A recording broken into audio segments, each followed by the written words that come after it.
আমরা একটা ফসলের জমিতে এসেছি। এখন উনি একটা সারি মালচিংয়ে চাষ করছেন এবং অপর সারিটি বিনা মালচিংয়ে চাষ করছেন। তো এখানে আমরা দেখে নেব যে মালচিংয়ে চাষ করা এবং বিনা মালচিংয়ে চাষ করে উনি কিভাবে লাভবান হয়েছেন এবং কতটা উপকার মনে করছেন যে মালচিং পদ্ধতিতে চাষ করলে মানে সুবিধা পাওয়া যায়। সেই সুবিধাগুলো আমরা একটু দেখে নেব। বলুন, আপনার যেটা মালচিংয়ে আছে সেটা কীরকম মনে করছেন গাছটা? মালচিংয়ের মধ্যে আছে যেটা, সেটার কালার অনেক ভালো আছে এবং জালি বেশি এসছে আর গাছের বেশি এসছে। আচ্ছা, তাহলে মালচিং করে এখানে আপনার একই রকম গোবর সার দেওয়া আছে, একই রকম পরিচর্যা, তাতে কিন্তু দেখা যাচ্ছে যে এখানে গাছের বাড় বৃদ্ধি ভালো, রোগ পোকা থেকে গাছ অনেকটা ভালো আছে এবং তাতে কিন্তু ফুল ফলের পরিমাণটাও বেশি, তাই তো? আর দ্বিতীয়ত এই যে আমরা দেখে নেবো, আমরা নিজেরাই দেখে নেবো ওনার যে জমিটা, তাতে কিন্তু মালচিং পদ্ধতিতে যে দিকটা চাষ করেছেন তাতে দেখা যাচ্ছে যে ফুল ফলের সাইজ ভালো, গাছের কালার ভালো, সব কিন্তু ঠিকঠাক। গাছের কালার দেখলেই বোঝা যাবে কতটা সুস্থ আছে। এখানে আগাছা নেই, রোগ পোকার আক্রমণটা খুবই কম। দ্বিতীয়ত যেটা বিনা মালচিংয়ে চাষ করছেন সেই বিষয়ে সেই গাছগুলো আমরা একটু দেখে নেব। এই যে দেখা যাচ্ছে যে গাছগুলোতে উনি বিনা মালচিংয়ে চাষ করেছেন সেটা প্রথমে রোগাক্রান্ত পাতা এবং গাছের বাড় বৃদ্ধি ভালো নেই।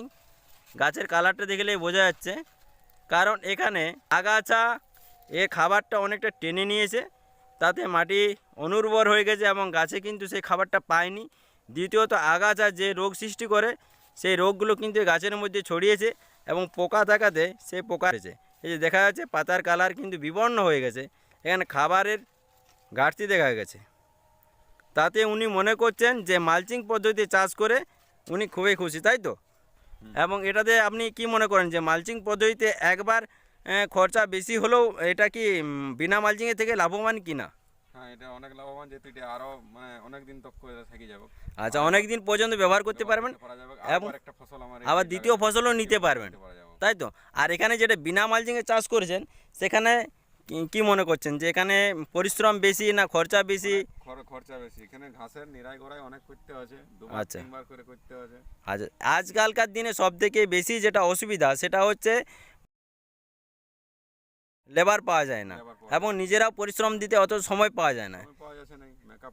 আচ্ছা, সেই আধুনিক চাষবাসের মধ্যে এখন মালচিং পদ্ধতি এবং তার সঙ্গে ইনি কিন্তু ড্রিপটাও ব্যবহার করছেন। ড্রিপ কি চালাতে হয়েছে আপনার এই মরশুমে? আচ্ছা, ড্রিপ কিন্তু ব্যবহার করছেন, আমরা দেখে নেব।